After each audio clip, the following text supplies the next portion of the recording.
Ledakan gunung berapi dapat dilihat oleh orang ramai bagaimana api yang menjulang ke atas keluar lavanya daripada gunung berapi.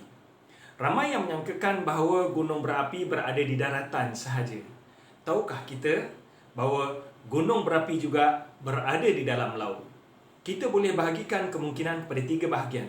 Yang pertama, gunung berapi yang akan berada di daratan. Semua kita nampak gunung ini di darat, dan apabila dia menjulang kita nampak ledakan ini. Ataupun gunung berapi yang akarnya berada di dalam laut, hanya puncaknya sedikit sahaja yang timbul di dalam laut dan membentuk pulau. Dan apabila meledak akan nampak kelihatan ledakan ini di dalam laut. Yang ketiga, ledakan di atas permukaan laut. Yang ketiga, gunung berapi yang puncak daripada akar dan puncaknya berada di dalam laut. Dan sekiranya berlakunya ledakan ini tidak kelihatan, tapi lava keluar dalam laut. Yang kita tahu, Nabi Muhammad sallallahu alaihi wasallam tinggal di tengah padang pasir. Nabi Muhammad sallallahu alaihi wasallam tidak tinggal di pesisir pantai. Demikian juga kita tidak pernah mendengar ledakan gunung berapi yang berada di Mekah dan juga di Madinah. Jadi fenomena ledakan gunung berapi merupakan satu benda yang asing bagi Rasulullah sallallahu alaihi wasallam. Walaupun demikian, ledakan gunung berapi di atas permukaan bumi mungkin ramai yang mengetahui, dan masyarakat Arab mungkin mengetahui perkara ini. Namun demikian, ledakan gunung berapi yang ada di dalam lautan tidak ramai yang mengetahui. Bahkan perkara ini hanya diketahui pada zaman mutakhir ini. Inilah yang digambarkan wujudnya api di dalam laut. Wujudnya api yang berada di dalam laut. Kita boleh lihat gambaran ini. Bagaimana wujudnya api di dalam laut. InsyaAllah kita lihat slide yang ada. Okay. Wujudnya api di dalam laut tidak pernah dibicarakan secara detail dalam sejarah Arab. Namun demikian, ada disebutkan dalam hadis Nabi Muhammad sallallahu alaihi wasallam, ada disebutkan dalam Al-Quran. Walaupun perkara ini baru ditemui sahaja. Kalau kita perhatikan apa yang dijelaskan oleh Allah SWT dalam Al-Quran dan hadis Nabi Muhammad SAW, baru ditemui oleh oceanographer ataupun orang penyelam di lautan dalam. Perkara ini ditemui di beberapa lautan, terutamanya di Hawaii, dan juga beberapa lautan yang ada rangkaian api Pasifik.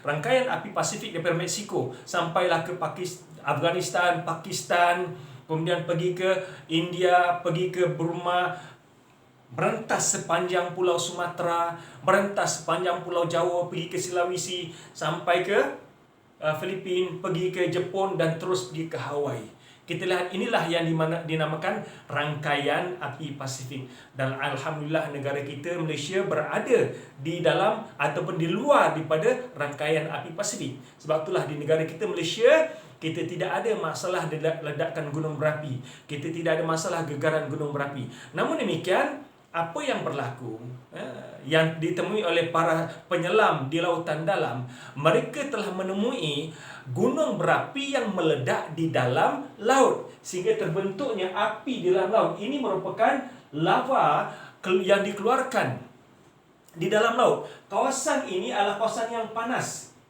bahkan suhunya boleh mencecah hampir 1000 darjah Celsius disebabkan oleh lava yang keluar. Namun demikian, air yang ada di kawasan ini juga tidak dapat memadamkan lava yang keluar. Lava tetap keluar, sebab ledakan ini terus berlaku. Demikian juga, lava yang keluar ini tidak dapat memanaskan seluruh air yang ada di sini. Ini merupakan gunung berapi yang berada di dalam laut, dan ledakannya juga berada di dalam laut. Gambar yang ini kita boleh lihat, ini berada di Pulau Hawaii. Pulau Hawaii, di Hawaii, di mana bahagian akarnya di dalam laut. Bahagian akar di sini, bahagian laut. Manakala puncaknya di sini, sebahagiannya di dalam laut dan sebahagiannya berada di permukaan laut. Oleh itu kita nampak ledakan berada di dalam laut, tetapi ia boleh melonjak sampai di permukaan air. Ledakan berasal di dalam laut ini, dan dia melonjak sampai di permukaan air. Kebiasaan gunung berapi yang kita nampak ialah ini bagaikan permukaan bumi dan ledakan di gunung berapi. api meledak di atas. Tetapi gunung berapi juga wujud di dalam laut. Bahkan ledakan gunung berapi dalam laut ini boleh menimbulkan bahaya yang lebih besar, menghasilkan tsunami yang cukup bahaya bagi orang ramai. Cuma apa yang saya nak gambarkan di sini, wujudnya ledakan di dalam laut dan api boleh dilihat sama ada di dalam laut ataupun juga di permukaan air.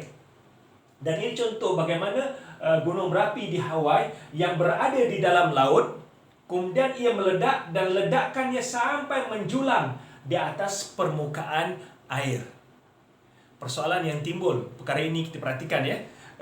Kita nampak sekarang ini di beberapa buah negara, dan fenomena ini jauh daripada Nabi Muhammad sallallahu alaihi wasallam, jauh daripada bumi Mekah ya. Begitu juga gambar ini, bagaimana ledakan yang berada di dalam laut. Kita nampak api ini berada di dalam laut, berarti bahawa ledakan ini bermula di dalam laut sehinggalah api dia menjulang, sehinggalah apinya menjulang di permukaan air. Bukankah ini apa yang Allah sebutkan dalam Al-Quran? Watturi wa kitabim mastur fi raqqim mansyur wal baitil ma'mur was saqfil marfu' wal bahril masjur.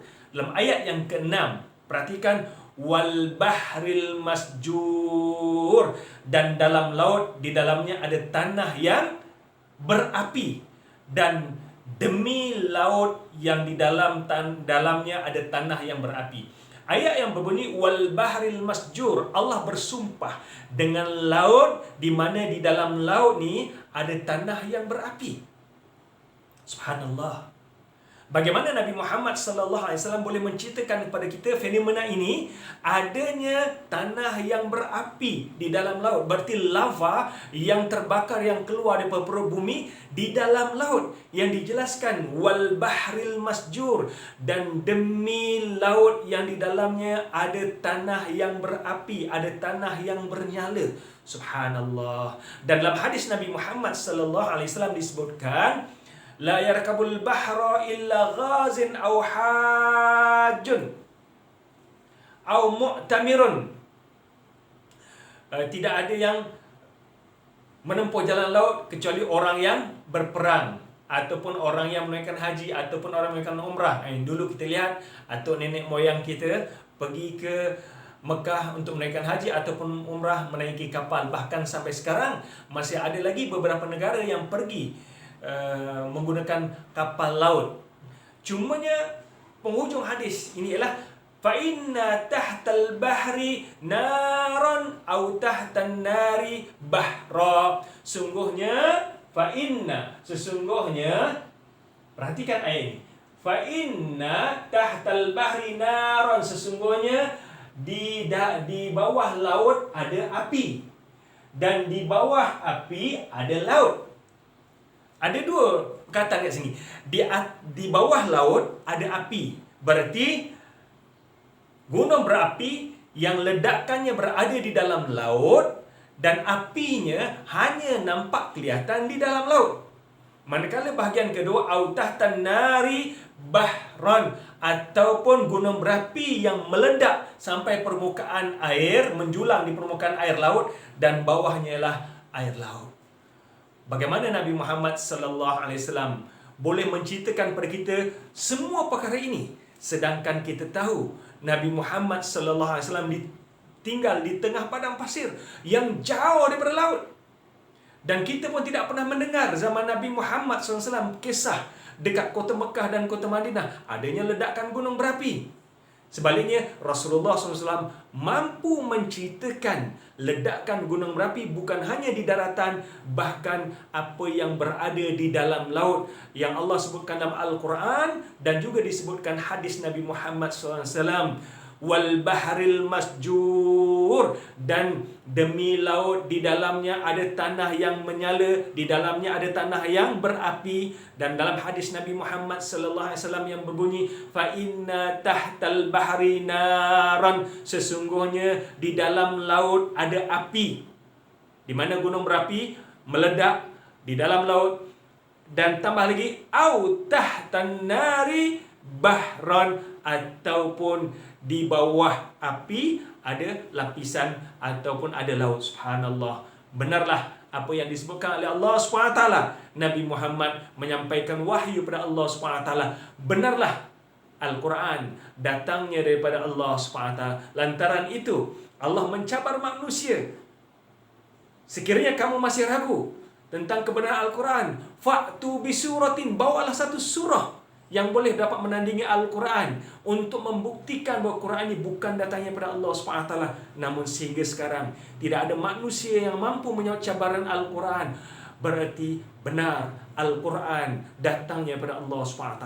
Dan fakta-fakta saintifik yang selari dengan Al-Quran, penemuan-penemuan saintifik yang selari dengan Al-Quran ini membenarkan firman Allah SWT, sanurihim ayatina fil afaqi wa fi anfusim hatta yatabayyana lahum annahul haqq awalam yakfi bi rabbika annahu ala kulli syai'in syahid. Kami akan terus pertontonkan pada mereka tanda-tanda kebesaran kami pada alam maya ini dan juga pada diri manusia sendiri, hatta yatabayyana lahum, hingga menjadi dalil dan bukti kepada mereka semua annahul haqq, bahawa benar Quran ini datangnya pada Allah SWT. Awalam yakfi bi rabbika annahu ala kulli syai'in syahid. Wahai manusia, tidak cukupkah segala penemuan-penemuan ini menjadi dalil dan bukti bahawa benar Quran ini datangnya daripada Allah SWT. Sesungguhnya fakta-fakta yang selari dengan kenyataan Al-Quran ini sebagai bukti yang jelas bahawa Al-Quran merupakan mukjizat yang agung di abad ini. Al-Quran mukjizat sepanjang zaman.